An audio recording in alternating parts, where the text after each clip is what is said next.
CFA, Canal Fábio Almeida. Aqui nós falamos de política. Aqui nós falamos de Roraima. Buscamos debater assuntos que melhorem a sua qualidade de vida. Mas para isso é necessário que você acompanhe o canal. Para acompanhar o nosso canal, você está vendo aí embaixo, ó, inscreva-se. Clica aí, inscreva-se e passe a fazer parte desse universo de diálogo. É importante também que você clique no sininho. Esse sininho ele tem uma importância maravilhosa. Ele vai permitir que toda vez que eu insira um novo vídeo, você receba uma notificação no seu celular. É isso aí. Vamos juntos construir esse espaço de diálogo? Espero que você contribua com debate, com solicitações, mas que juntos nós possamos fortalecer o debate social e político no estado de Roraima. Um abraço e muito obrigado. CFA, seu canal de comunicação.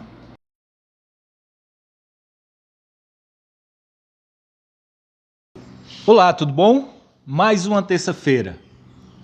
CFA, seu canal de comunicação. Aqui nós conversamos sobre Roraima. Aqui nós buscamos a sua melhoria da qualidade de vida. Hoje, ao meu lado, está essa grande liderança, uma liderança política, social e profissional. É uma das pessoas que ajudou a construir a Universidade Federal de Roraima e contribui com um debate importantíssimo no estado de Roraima. Jaci Guilherme. Jaci, quem é Jaci Guilherme? Fala um pouco para os nossos internautas poderem conhecer você. Então, eu sou Jaci Guilherme Vieira, tenho 55 anos, sou natural de Florianópolis, Santa Catarina, onde fiz boa parte da minha formação intelectual. Ali eu fiz a minha graduação, fiz o meu mestrado, e aí eu vim para Roraima em 1994, sem conhecer o que era Roraima e onde era Roraima. Lembro muito bem que eu olhei no mapa e vi que, nossa, tem um rio bonito aqui chamado Rio Branco. E foi assim que eu vim para Roraima, e aqui eu acabei me encantando e acabei ficando, e aquela máxima valeu muito para mim: quem bebe a água do Rio Branco não volta. E aí hoje eu vou para Florianópolis, já me sinto um estrangeiro. Então, ou seja, o meu coração hoje é um coração roraimense. Então estou aqui, trabalho na universidade já há 25 anos, no mesmo departamento de História, onde a gente tem contribuído ao longo desses 25 anos, viu, Fábio, para uma formação política dos professores, uma formação boa, uma formação pedagógica dos professores desse estado. Há 25 anos nós viemos colocando gente nesse mercado de trabalho para contribuir com uma nova história de Roraima, para fazer um novo debate sobre a história de Roraima. E essa gente tem dado uma contribuição importante, criticamente falando, para a educação em Roraima. Eu recebo muitos e-mails de muitos alunos, ex-alunos, principalmente, dizendo como foi bom estudar a história do Brasil com o professor Jaci, porque eles aprendem muito e usam muito nas salas de aula. Então esse é o Jaci que está aqui nesse período, hoje sou casado com a professora Maria José, da UER, também uma militante. Temos um filho chamado João, e que também possivelmente vai trilhar um caminho lindo e seguro aí nesse estado de Roraima. Jaci, vamos caminhar um pouco sobre esse atual governo que nós temos, no Brasil. Os trabalhadores, eles foram escolhidos como o carpete, de porrada desse governo. Nós temos aí ataques imensos, Nós já vimos da reforma trabalhista do Temer, que já praticamente impediu dos trabalhadores irem à justiça. Nós temos a medida provisória 905, que está retirando domingo, feriado, passa a ser tudo dia de trabalho. Ele está estabelecendo na 905, Jaci, que o trabalhador do comércio e do serviço, ele vai ter um domingo de folga a cada 4 trabalhados. Para quem é da indústria, é um domingo de folga a cada 7 trabalhados. Restringe fiscalização, as multas que eram individuais passam a ser coletivas, então tem um elenco de situações. Como você vê esse movimento, né, de ataque aos trabalhadores, que não é algo exclusivo do Brasil, né? Isso é um movimento mundial em que na América do Sul tem tido levantes seríssimos, né? O levante no Chile, o levante na Colômbia, na própria Europa. Nós estamos aí há 3 dias na França, greve que paralisaram o país. Você consegue identificar o porquê que esse Estado burguês retoma esse ataque à classe trabalhadora? Bom, em primeiro lugar é o seguinte, como você bem falou, essa não é uma receita brasileira, essa é uma receita internacional, é a mesma receita, a receita que está aqui está lá na Argélia, essa receita que está aqui está lá na França, e essa receita que está aqui está ali também na Argentina, não é? Está ali no Uruguai, está em todos os cantos. Essa é a mesma receita neoliberal que volta com muita força, né? Cujo principal objetivo é o acúmulo do capital. Você precisa manter, é muito simples isso, Fábio. Você precisa manter o lucro do capital. O capital precisa, manter o seu mesmo lucro. Ele não pode ter prejuízo. Então o empresário, o grande empresário, não pode ter prejuízo. E ele percebe que com a desaceleração econômica, há um projeto de desaceleração econômica em muitos países, não é o caso dos Estados Unidos, por exemplo, que está em ascensão, não é? Ontem mesmo, essa semana mesmo, eles criaram 260 mil novos empregos. Entende? Então, em alguns países esse capital está desacelerado. E especialmente, logicamente, o Brasil, que vem numa crise, e essa crise tem décadas. Depois do regime militar, nós não conseguimos mais crescer 2% ao ano. Em nenhum momento, passa Sarney em diante, nós não conseguimos crescer 2% do PIB. Em nenhum momento. Então, essa anomalia de exploração da classe trabalhadora precisa ser mantida, né? E onde é que eu vou atacar? Eu preciso atacar em alguns setores, entre eles o da Previdência. Né? Eu preciso retirar aquele dinheiro lá dos aposentados para jogá-lo no capital financeiro, no capital privado, etc, etc. Então, é uma coisa muito simples de se entender. Eu preciso diminuir o Estado. Eu preciso diminuir as responsabilidades do Estado. Então, se eu investia 20, 30, 40 bilhões em educação, eu preciso investir 10. Ou preciso investir mais nada. Porque eu preciso desse dinheiro para o capital produtivo. Essa é a lógica que está presente. Então, por isso eu preciso retirar direitos da classe trabalhadora. E isso tudo juridicamente. Eu não posso retirar direito porque, não, tudo isso tem que passar pelo Congresso Nacional e que vai passar. Entende?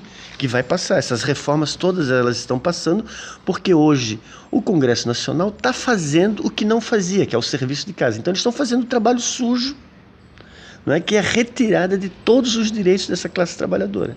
Não é? Por exemplo, poxa, você trabalhar agora 4 domingos e folgar um, isso é um crime. Porque você tem família, você tem lazer, você tem, enfim, você tem estudos, você tem um monte de coisa para fazer. Então, você retira isso e você não paga mais os 100% de hora extra para esse trabalhador. Não tem. Não tem mais hora extra para esse trabalhador. Porque antes o que acontecia? Eu trabalhava domingo, feriado, trabalhava. Ele recebia em dobro. Recebia em dobro. Hoje o que ocorre? A classe trabalhadora vai trabalhar a mesma quantidade de horas e não vai receber o dobro que ela deveria receber. Isso. Quer dizer, ou seja, se antes eu tinha um estímulo para trabalhar, hoje eu tenho um chicote para trabalhar. Ou seja, é um projeto de escravidão da classe trabalhadora. Então, o que nós estamos vivendo é um projeto de escravidão da classe trabalhadora. E como você bem falou, nós estamos tendo situações assim de que o Bolsonaro, por exemplo, não mentiu. O Bolsonaro não mentiu. Vocês há de convir comigo, o Bolsonaro não mentiu. Isso. O Bolsonaro disse, olha, Menos direito, mais trabalho. Ele não mentiu. Ele Isso. falou muito claro. As pessoas, e eu não vou desqualificar o voto das pessoas, quem sou eu, as pessoas votaram, mas sabiam o que ele estava falando.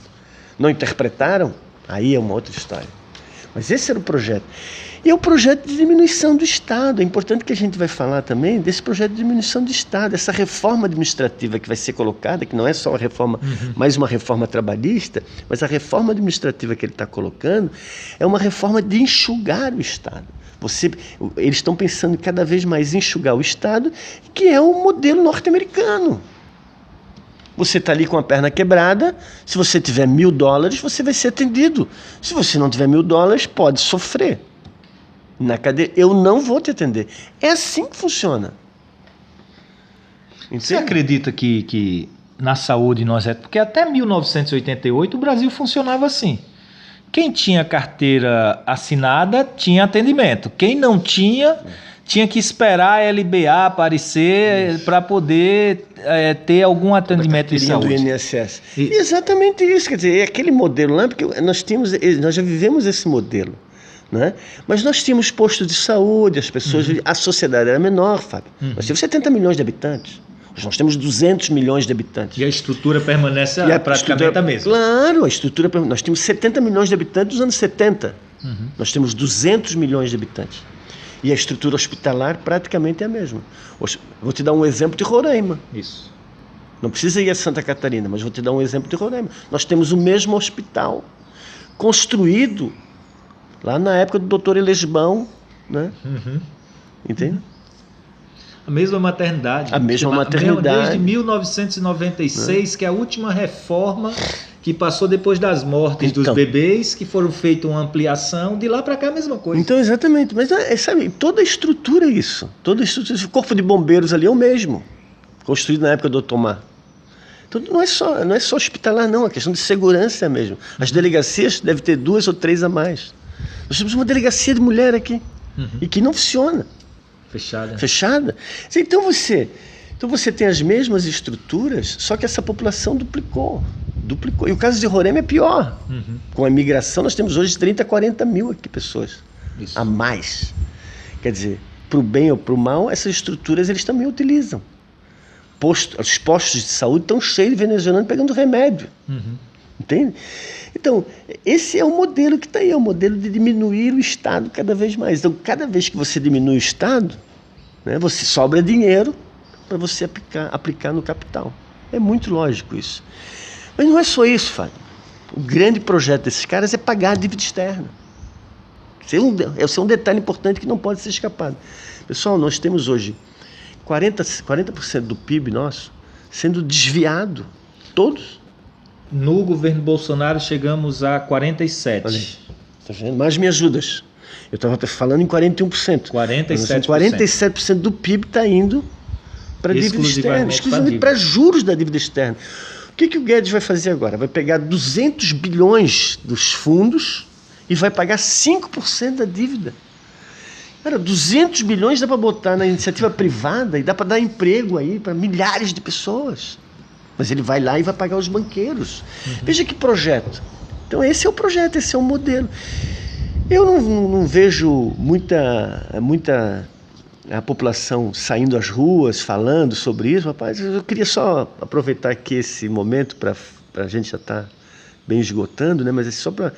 O fundo partidário, que eles vão aumentar de 2,7 bilhões para 3,8, quase 4 bilhões, é um absurdo. Para eleger vereadores que em Roraima é uma vergonha. Nós temos um vereador que tem alguma voz ali dentro, que fala alguma coisa contra essa política da atual prefeita. Privatização, né? Tereza está privatizando o espaço público. Nós temos um vereador, o único vereador que tem uma fala ali dentro. Nós temos 18 vereadores evangélicos. Nada contra os evangélicos, 18 vereadores evangélicos ali. Sabe qual é o papel desses caras ali? Para dar nome de rua? Então nós vamos ter hoje 3,8 bilhões para o fundo partidário para as novas eleições. Veja só, cara, que absurdo. E não tem uma liderança que diz, olha, para aí. E o Partido dos Trabalhadores vai ser o que mais vai ganhar dinheiro. Isso. Depois vai vir o partido do Bozo, o segundo, que vai ganhar mais dinheiro. Então acha que o PT hoje vai falar alguma coisa contra esse fundo partidário? Eles vão ganhar 137 milhões para fazer a eleição. Eu repito, 137 milhões para fazer o processo eleitoral. É muito dinheiro. E assim, o Brasil hoje, os dados que eu vi antes de ontem, o Brasil está gastando 58% do seu orçamento com despesas financeiras. Destes, 46%, como eu falei, exclusivamente com amortização e juros da dívida, que é algo que, apesar da Constituição impor, né, nunca foi feita auditoria dessa dívida. E um detalhe importante, que o bicho-papão é o funcionalismo público. E só gasta 2,5% do orçamento da União. Veja só, esses dados complementam com o meu 2,5%. E nós temos uma máquina administrativa muito eficiente para 200 milhões de habitantes. Quer dizer, então, o que eles pegam hoje dizendo assim, que o bicho, a zebra gorda, são os professores universitários que ganham muito? Isso é um absurdo. Educação não é gasto, é investimento. Então, e de onde é que, só para concluir aquela nossa outra fala, de onde é que vai sair esse fundo partidário, gente? O fundo partidário vai sair da saúde e da educação. Isso. Só a saúde, só a farmácia popular vai perder 500 milhões. Sabe? Creches vão perder dinheiro. Cara, que absurdo.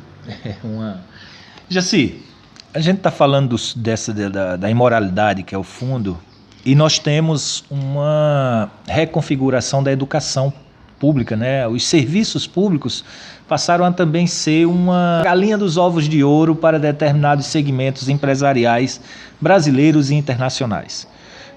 São 200 milhões de pessoas que precisam de serviços. O governo ele criou a nova Base Nacional Comum Curricular, que transforma o ensino médio basicamente no ensino tecnicista, no formar técnicos. E traz uma proposta clara no governo atual, uma proposta clara para o ensino superior com o Futurice.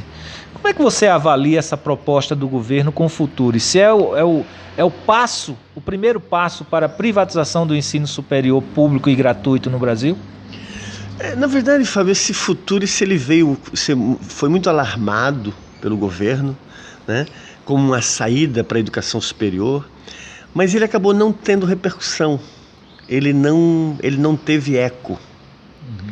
Então, tanto que hoje o Futurice nas universidades ele está completamente descartado, entende? O Futurice hoje ele não houve nenhum eco, da sociedade muito menos, não é? E houve muita crítica do Futurice, houve uma crítica, até críticas internacionais sobre o Futurice. Porque assim, para as pessoas entenderem basicamente o que é esse Futurice, a universidade ela tinha que captar, para ser mais simplório possível, tinha que captar recursos fora. A universidade nossa, por exemplo, ela tem um orçamento de quase 300 milhões para pagar trabalhadores e os seus custeios, 300 milhões.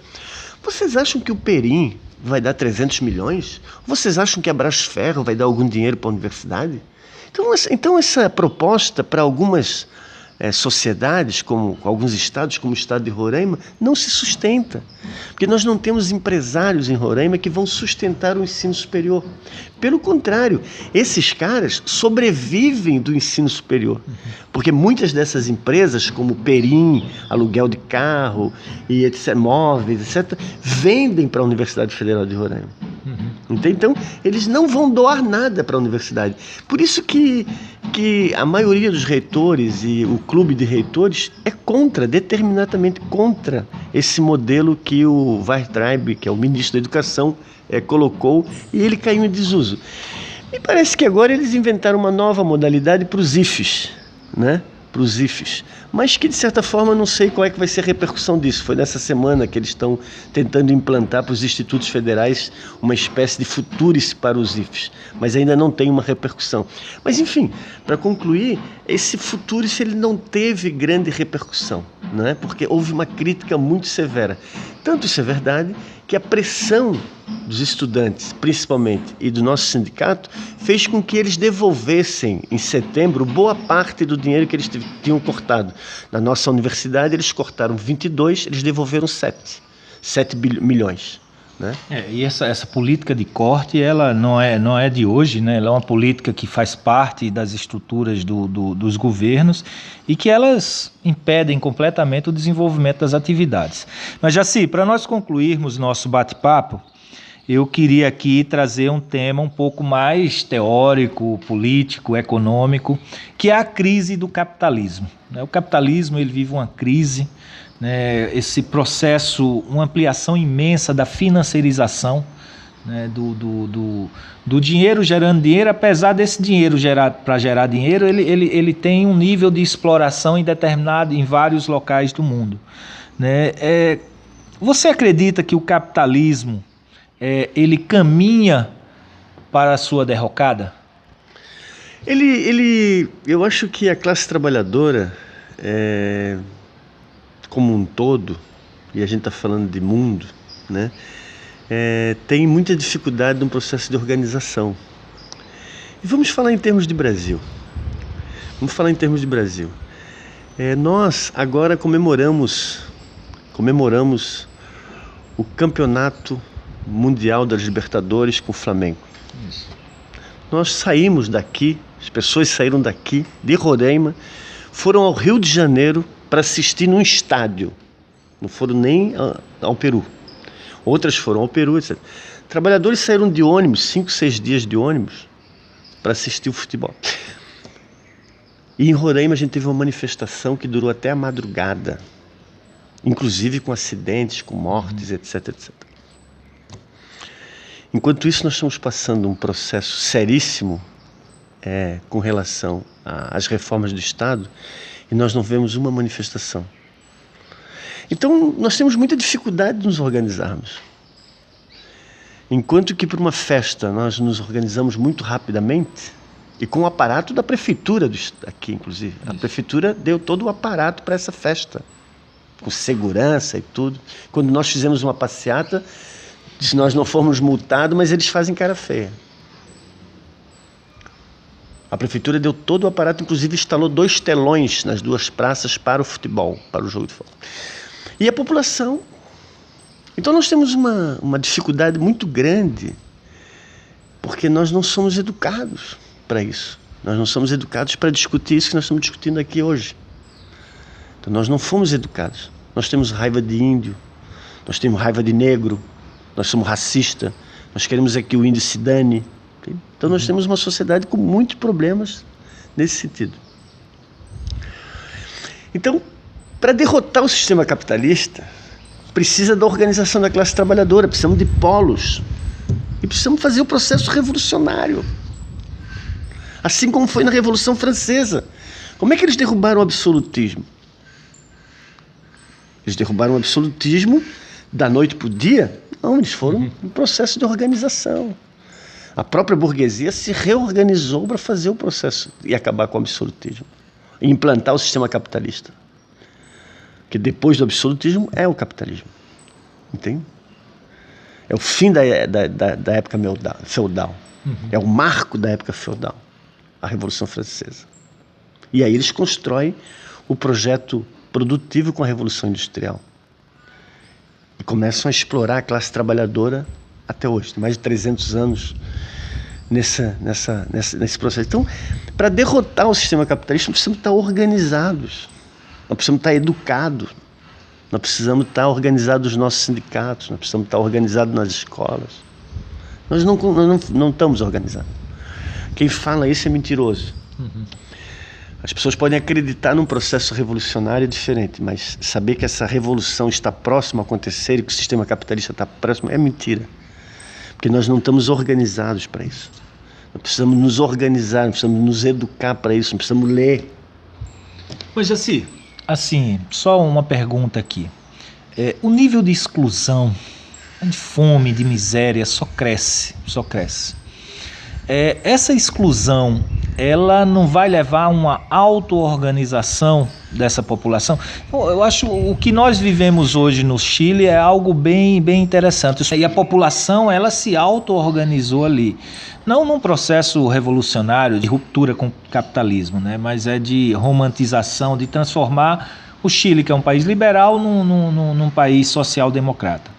Mas você acredita que esse nível de discussão vai levar à auto-organização do povo? Então, o que eu vejo, por exemplo, é polos. Nós temos alguns polos que estão convergindo contra o sistema capitalista e contra a exclusão. Uhum. Polos, pequenos polos. Porque ninguém mais acredita em partido. Uhum. Percebeu? Ninguém acredita em partido político. No Brasil, ninguém acredita em partido político. Nós acreditamos em pessoas. Uhum. Ninguém fala, o PSOL é um partido... Fala uma classe média. Uhum. Mas a classe trabalhadora nem sabe o que é PSOL, Fábio. As pessoas sabem o que é o PT porque teve na mídia aí durante 40 anos. Mas o PSOL, que é um partido revolucionário, partido de resistência, quem sabe? O PSTU, que é um partido revolucionário... E a fome, o projeto de fome, de exclusão social, não levam ao processo revolucionário. Uhum. Não existe a derrocada do sistema capitalista como um todo. Isso é um projeto a muito longo prazo, talvez, se ocorrer. Mas, atualmente, você tem algumas reformas desse próprio sistema. O próprio Chile que você citou, por exemplo, o cara voltou atrás com tudo. Uhum. Não é? Voltou atrás com várias questões. E porque ele sentiu o peso da massa na rua. São 2, 3 milhões de pessoas na rua. Quer dizer, se nós formos para a rua no Brasil e sentir o peso da massa, Bolsonaro vai voltar atrás com as reformas. Tenho certeza disso. O que o Guedes está fazendo é exatamente incentivando a nós a irmos para as ruas. Só que ainda não aconteceu esse momento. E não é só eu que vou dizer que tem que acontecer esse momento. Esse momento pode ser que ocorra e pode ser que não ocorra. Então, é muito imprevisível isso. Agora, a derrocada do capitalismo não tem como isso, não existe essa possibilidade, sabe? Isso é uma coisa muito maior do que se imagina. Então nós vamos, né, nessa sua análise conjuntural, conviver cada vez mais com estados armados, matando e batendo no seu povo para controlar... Com exclusão social. Com exclusão social. Nós estamos nos autodestruindo. Nós estamos autodestruindo. Não vai demorar 100 anos. Uhum. Veja a questão ecológica, cara. Nós estamos nos autodestruindo. Esse Rio Branco aqui não vai demorar 50 anos. Se demorar 50 anos. Isso aqui é a nossa vida. Uhum. E agora vamos fazer uma hidrelétrica ali. Entende? Que talvez arrebente esse Rio Branco. Os estudos dos meninos falam isso. Isso vai ter um impacto. Se destruir o Rio Branco, nós temos que ir embora. Vai sobrar o quê? O Iraricoera, não é? E a gente vai ter que se mudar. Contaminado, cheio de mercúrio, de cádmio, Entendeu? Nós estamos nos autodestruindo. E acho que nós não duramos mais 100 anos, mais um século. Os índios duraram 500, não sei se nós vamos durar tanto. E assim, né, Jaci, você é de uma região, o aquífero Guarani está ali, né, naquela região inteira ali. E alguns estudos hoje já demonstram que determinados locais a água já é imprópria, pelo nível de contaminação de agrotóxicos que existem ali. Fábio, todos os rios catarinenses estão impróprios devido às fezes de porco e de suínos, suínos. Nós somos um dos maiores, Santa Catarina é um dos maiores produtores de proteínas do mundo. Uhum. Entende? E todos os rios estão poluídos. Todos os rios estão poluídos. Nós acabamos com os rios com fezes de suínos. Fezes de aves. Destruímos o meio ambiente de Santa Catarina. Está completamente destruído. A capital, Florianópolis, é um horror. Uhum. Não tem água no verão. A exploração imobiliária fez com que as pessoas não conseguissem andar em Florianópolis. Então, bicho, o que ocorre? Nós estamos nos autodestruindo. Então as pessoas não acreditam mais em partido, as pessoas até acreditam em pessoas, mas em partido político, eles não querem saber de partido, cara. Olha o que eles vão fazer agora. Isso. 3,8 bilhões para fundo partidário. Vão tirar da saúde, vão tirar da educação, da farmácia popular, para dar para ser vergonha se candidatar. Que é isso, cara? Então as pessoas vão acreditar nisso? Claro que não vão acreditar. Essa conversa é muito franca, as pessoas não vão acreditar. Não precisa ser analista político. Vocês levaram 3,8 bilhões do fundo partidário. Que absurdo, cara. Para ser vereador. Vereador para quê? Nós temos 20 e tantos vereadores. Para quê? Vai para 24 agora. 24 vereadores. Para quê? 24 vereadores. Para nada, para não fazerem nada. Absoluto. Deputados estaduais. Um estado desse, miserável, com um negócio caríssimo. 4 a 3 mil funcionários tem aquele troço ali. Só o Jalcin Renier deve ter uns 800 funcionários. Isso. Absurdo, cara. Sabe? Nas suas mãos, 800 pessoas nas suas mãos. Meu amigo, isso é de dar inveja a um rei feudal. Isso é de dar inveja a um rei absolutista feudal. Entende? Olha o Rodrigo Maia. Sabe, isso é de dar inveja. Ele manda e desmanda nesse país. O que ele quer, ele põe na pauta. O que ele não quer, ele não bota. Isso é de dar inveja a qualquer rei absoluto. Nós vivemos num absolutismo. E qual é a participação da sociedade? Nenhuma. 100 milhões de pessoas assistem a Rede Globo. 100 milhões de pessoas assistem a Rede Globo todo dia. É o quarto poder da República. Estão consumindo informações como agora, recentemente, o PIB cresceu 0,6% e deixa de informar que a nossa indústria de transformação diminuiu 1,4%. Só para completar assim rapidinho, cara. O que é essa Black Friday? Que coisa mais absurda! Fábio, eu não consegui entrar no... Eu não entrei no shopping. Eu não consegui passar pelo shopping. Eu fui lá ver o rio, porque estava chovendo muito, aí eu queria ver como é que estava o rio Calmel. No dia eu passei... Gente, eu não consegui passar ali pelo shopping. Estava entupido de gente querendo entrar no shopping. A fila tava chegando aqui ali no Guaraná. Absurdo, cara, absurdo. Ninguém consegue entrar no shopping. Isso é o Black Friday. O que é Black Friday? É a sexta-feira negra, onde os escravos, onde os escravos eram comprados mais baratos nos Estados Unidos. As pessoas nem sabem disso. E as pessoas consomem. É tênis, é roupa, é calçado, é bolsa. Blá, blá. Não precisa, cara. Então nós estamos acumulando um lixo enorme. Nós estamos acumulando um projeto de lixo enorme. Assim, eu queria agradecer, mas fica com você as palavras.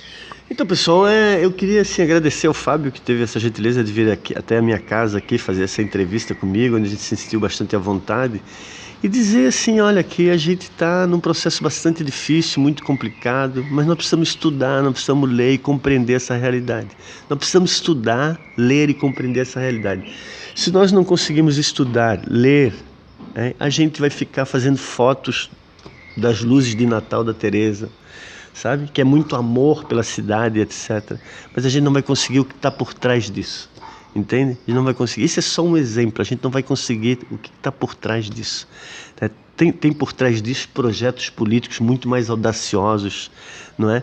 E que é excluir a população e que é excluir a população dos bens que ela tem direito, que é a educação, que é a saúde, que é a transformação da sociedade. Obrigado e até uma próxima. É isso aí. Terça-feira que vem nos encontramos novamente com mais uma entrevista. CFA, seu canal de comunicação. Aqui nós discutimos política. Obrigado.